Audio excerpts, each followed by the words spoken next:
Hello, this is Tony DeMaria, the editor of JACC, and I'm doing another one of my genuine article features for CVN. And what I'd like to talk to you about today is a very interesting paper we published in our most recent issue that addresses the question of the safety of driving in patients with cardiac arrhythmias.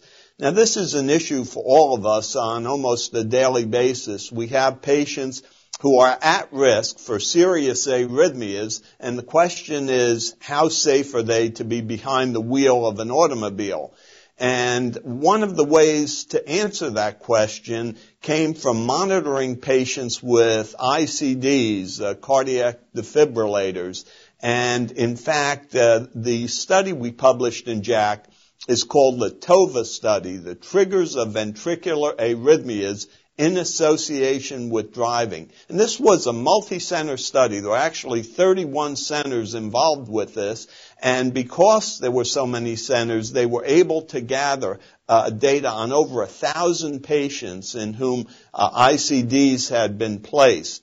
And they took extensive driving histories from these patients to determine how frequently they drove, what percentage of the day was spent behind the wheel of a car.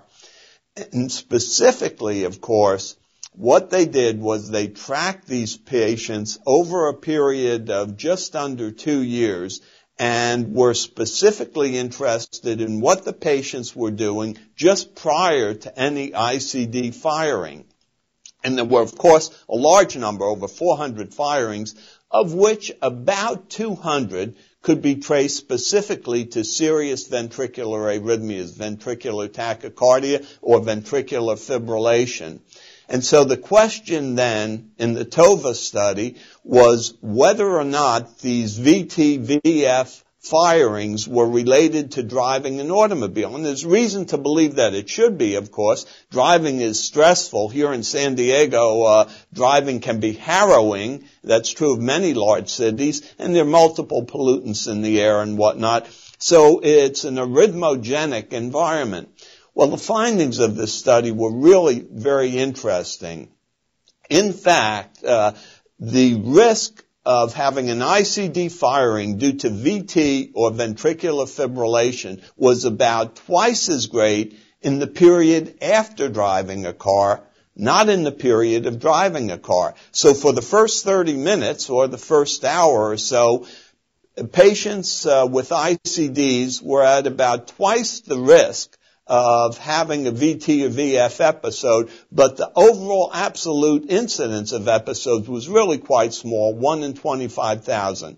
Of even greater significance was the fact that VT-VF episodes provoked firings in only 7 patients when they were actually driving their car. Really not statistically significantly different from what would be expected from a non-at-risk population.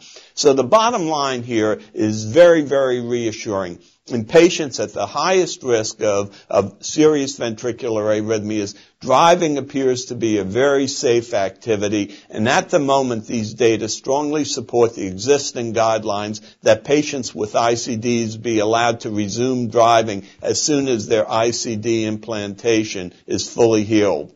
Thanks very much for being with us, and I look forward to presenting another genuine article to you in the near future.